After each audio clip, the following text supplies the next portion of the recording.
Joining us right now via Zoom chat is Dr. Ben Reinhard. He is an associate professor of English at Franciscan University of Steubenville to talk about this brand new series out of Amazon called The Rings of Power. Is it bad? Is it good?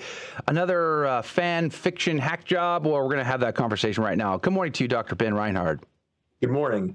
We're very grateful for your time today. Praise be to God. Now, okay, just so you know, Tolkien is he's already been canonized in my house. Okay, he's in our canon. The kids have elevated him. If they could give him something greater than just saint, they probably would.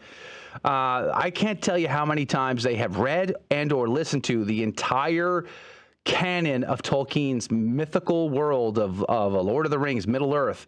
I mean, I've had to ask them, like, please find other something to read or listen to. It's been so much. And so they got excited hearing from their friends that this new series was coming out, and they thought this is going to be great. And then we started hearing rumors about some of the production elements and some of the choices that are being made. And I thought, as a parent, I don't know that they can watch this. And now we're seeing there's tons of reviews out there. What is your take? You had a great article over Crisis Magazine. So what is your take of the Rings of Power? Well, you said, is it good? Is it bad? I think it's mostly just sad, right? It's not a very good show. There hasn't been, on the one hand, you haven't had the sort of 5-alarm fire things that we were worried about 6 months ago when they hired intimacy coordinators or anything like that. But it's just not a very good show. And what most importantly, it's really just not Tolkien's world. You brought up the line fan fiction, right? Fan fiction is what happens when somebody who's really enthusiastic about a work decides to copy it and sort of plagiarize it, right? That's what this is. You've got characters playing dress up, but it's not Tolkien's world. It's not Tolkien's moral vision. And people who go to the series expecting that are going to be very, very disappointed. Also, as far as these things go, it's a much less family-friendly series in a lot of ways than the original Peter Jackson trilogy was. There's more gore, there's more violence. We're only 3 episodes in, but they're testing the boundaries in ways that should make people, especially parents, uncomfortable. You said something here in your article, which, by the way, is the headline is Amazon's Tolkien. It's over at crisismagazine.com. You can check it out there. But you said something here I thought was interesting. He says, but there remains a yet greater problem. It looks very much as though Amazon Studios' impatient scorn for Tolkien's moral vision runs every bit as deep as their disregard for his aesthetics and his history. The Lord of the Rings was, Tolkien famously noted, quote, a fundamentally religious and Catholic work, close quote. Tolkien himself is one of the great orderly authors of human history. The screenwriters, by contrast, seem to be thoroughly steeped in the chaos and squalor of our own age, which rejoices in the deconstruction of traditional morality, the breaking of taboos, and the degradation of what previous ages held noble and sacred. I found that very insightful. So let me ask the question then, what was Tolkien trying to accomplish in his work? So Tolkien's doing many things, right? One of the things he's just trying to do is write a good story. And if you asked him, what are you trying to do? He'd answer that question 4 different ways. I'm writing a mythology for England. I'm writing a fairy story. I'm writing this. I'm writing that. But he's trying to tell a good story that's true to the world. But true to the world means true to the moral and religious order of the world too, right? So in addition to telling a good story, he says in one of his letters, he hopes that when people read his work, it will help in sort of the moral renewal of society. He actually says this, right? So in his world, as the product of a thoroughly Catholic imagination, you have piety, you have reverence, you have duty, right? It marches sort of at the background of the Lord of the Rings, but everything in Lord of the Rings is motivated by religious devotion. God creates the world for Tolkien, right? The one God creates the world for Tolkien. The whole conflict in Lord of the Rings is about whether or not God will receive the divine honor that's due to him alone. Tolkien says that in it's a 1950s letter, right? It's all fundamentally religious. And because of this, right, you have these patterns emerge, right? The sacrificial hero in Frodo or Gandalf or Aragorn, right? The duty to pour yourself out, right? Taking on burdens that weren't maybe even meant for you. These are the things that define Tolkien. When we turn to Rings of Power, you get something totally different, right? Because they've got this sort of modern Disney version of the hero's journey where you are so special. You've got to speak your truth. You've got to break the rules. And only by breaking the rules can you be really free, right? So everyone who the show wants you to admire is a rule breaker, this individual, on a quest to actualize themselves. Yeah. And the most dramatic moment, if you'll allow me, the most dramatic moment that illustrates this, the journey into the West in Tolkien is always this sort of final image, right? It's the reward for Frodo and Bilbo at the end of Lord of the Rings. It's the journey towards bliss. It's the journey towards beatitude in some ways, right? In the very first episode, we have the character of Galadriel going to the West, going towards that peace that passes understanding. And then the light opens up. You've got the sort of pearly gates, and she turns her back on it because she's got to touch the darkness in order to fully become herself. That's it's almost comical. I mean, it's such a rejection. It's an outright rejection. I mean, you think about Frodo accepting the ring and the difficulties, the burden of the ring and all that it brings, because nobody else really wanted to or could understand the significance of it. Frodo says, "I will take it." In comparison to what you just explained, it seems like a photo negative that we're talking about. And again, I think it is, right? And I think it's an unfortunate reflection of the world we live in. Yeah. I'm 39 years old. My generation doesn't have a lot to be proud of. Objectively, we haven't done a whole lot, but we're convinced that we are the best, the most noble, the most advanced generation that's ever been, right? Mm-hmm. And to advance this claim, we've got to sort of tear down, subvert everything that came before. And that's where this new series really does seem to be a subversion of everything that Tolkien was trying to do. Now, we're up against a break about a minute from now, but I wonder, do you think that they're just simply looking for something to compete with Game of Thrones? Simply, I don't know if I'd say simply, but generally, yes. Game of Thrones was a cultural phenomenon that captured people's imagination for 10 years, right? I very much think that Amazon Studios is looking for something of their own to set against that. That seems to me almost certainly true. Yeah. So will it be as graphic, salacious, sexualized as Game of Thrones? Having not seen the whole series, it's hard to say. It is obvious that they're pushing the boundaries on these things. The third episode in particular was more graphic than anything you would have seen in the earlier series. You've got limbs snapping, you've got really nasty gore in ways that you haven't seen before. So it does seem like they're pushing the boundaries. I'd be surprised if they went as far as Game of Thrones, and please let them not go as far as Game of Thrones. But it seems like they're more comfortable skirting that line. Wow. And I guess the only redeeming quality to this is, you can watch this series through a filter service, where the one we use is VidAngel. And you can filter out sexual content, graphic violence or language or whatever. I guess that makes it at least a bit more palpable. But I learned a couple of things that I didn't know in your article. One was, so it's not new that people have been trying to adapt his work to screen. He was alive when that started to happen.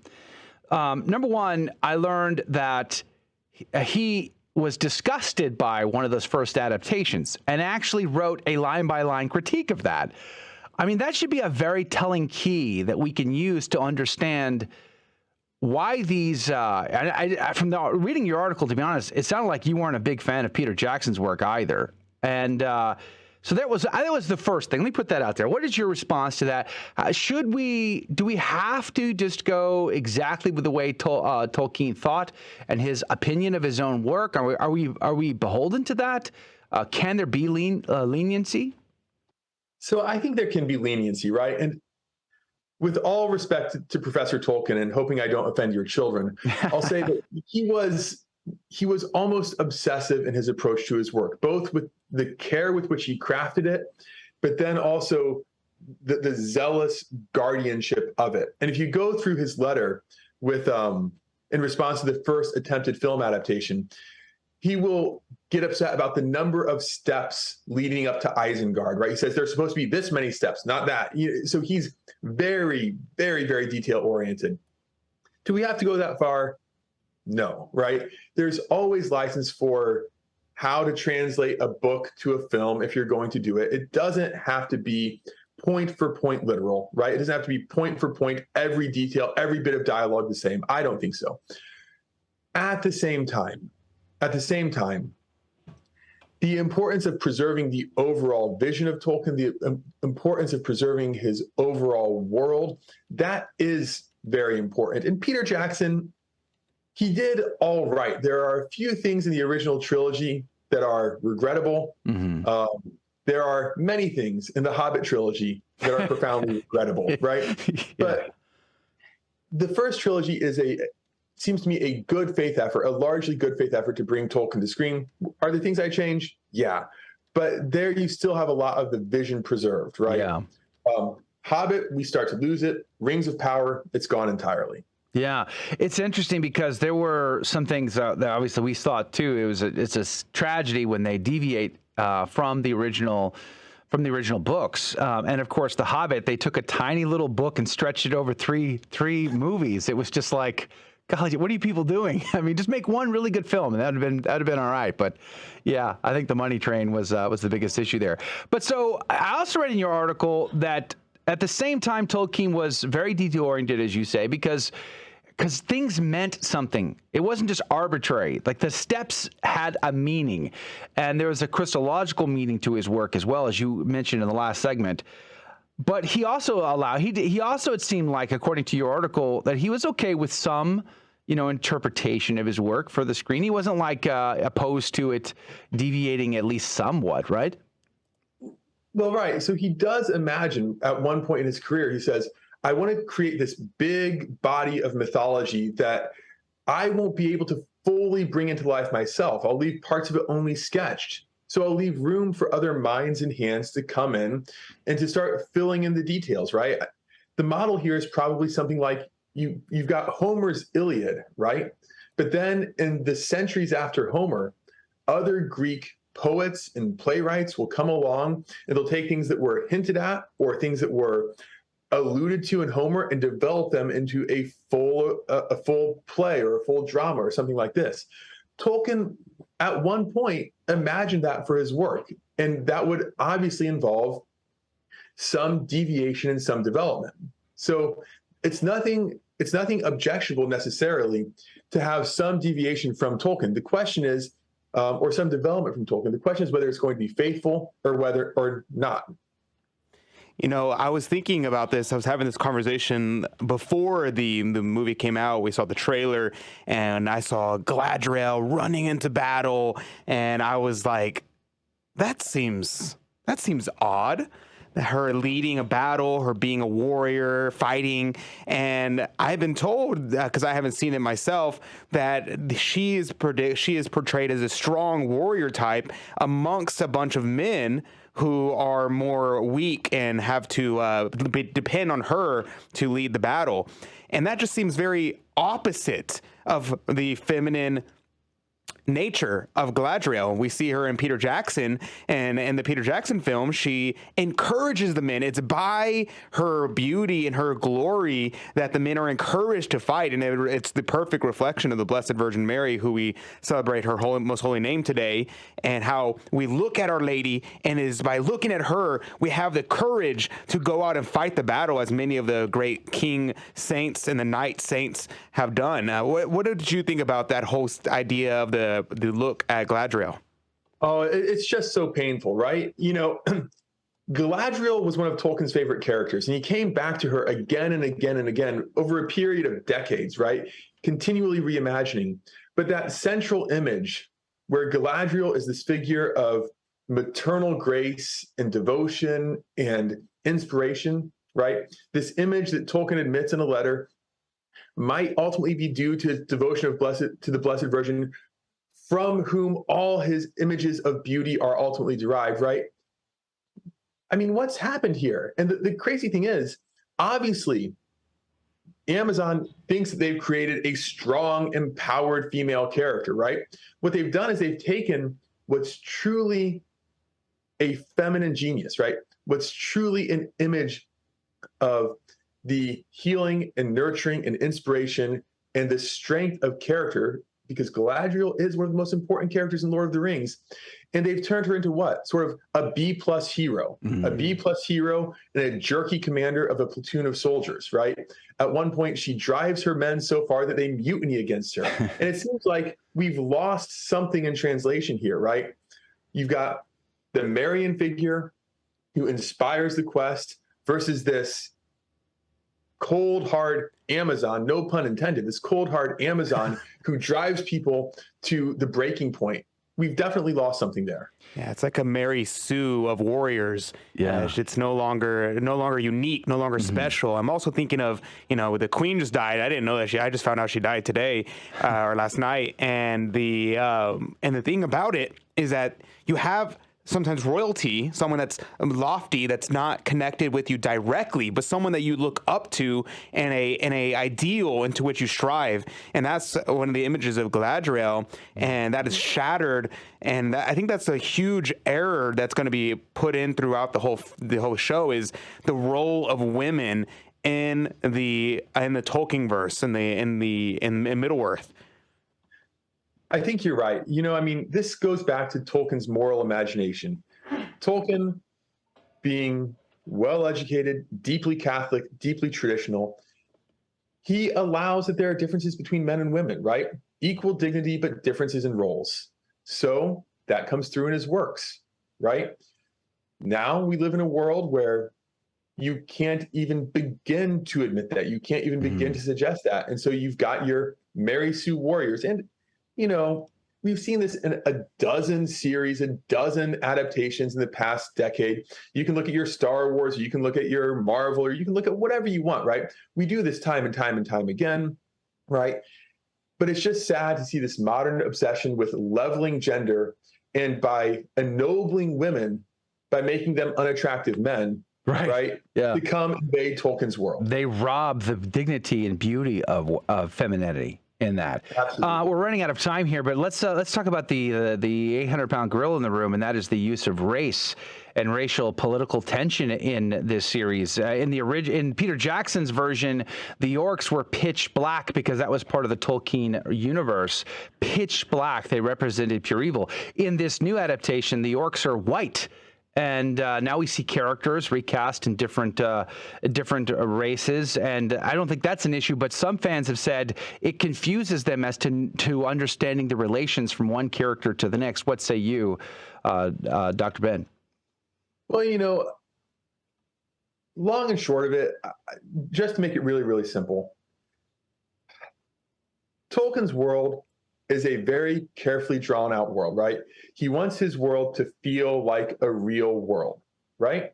So you've got European type people where European type people are supposed to be. You've got Arabic type people where Arabic people are supposed to be. And that's one of the reasons why his world feels real. A Tolkien adaptation that's multiracial is absolutely possible, right? You could explore the South, you could explore the East, you could do all sorts of really interesting things there. They do this, but in the clumsiest way possible, right? They ask us to imagine, right, a tiny agrarian clan of about 25 people that has the racial makeup of modern Brooklyn, right? Yeah. That doesn't happen, and it creates this sort of uncanny, jarring quality where it's like, but that's not what a 25-person farming community looks like, right? So the big thing is, it's another area where there's a clear agenda-driven message being put in here. There's a clear agenda-driven message, and very rarely does art improve by the insertion of obvious political agendas, and that's just what you've got going on. Yeah. On the whole, though, okay, so we're down to the last minute here. How do you rate this? I mean, what is your opinion? Should people watch this? Should families embrace this? I have not let my children watch this. I'm not sure I'm going to. What say you, Dr. Ben Reinhard? So I would certainly keep children away from it. There's content in it, from sheer transparent clothing to the graphic violence, that makes it unsuitable for younger audiences. Absolutely, I would say unsuitable for younger audiences. For older audiences, if you're looking to kill time and you're willing to filter out the messages, if you're willing to filter out the be your own boss, filter out the you can be whatever you want to be and rebel, then maybe so. Otherwise, I'd say just avoid. All right. Well, there you go. Dr. Ben Reinhard, Associate Professor of English at Franciscan U. God bless you, my friend. Thank you for being on with us and giving us your take on the Rings of Power. We're very grateful to you. Have a great day. Thank you so much. That's going to do it for hour number 1. If you can join us in the next hour, Titto Edwards from bigpulpit.com is going to be on talking about the faith of Queen Elizabeth and King Charles possibly, and liturgical reform. All that coming up next. Otherwise, see you back here tomorrow. God bless you. God love you.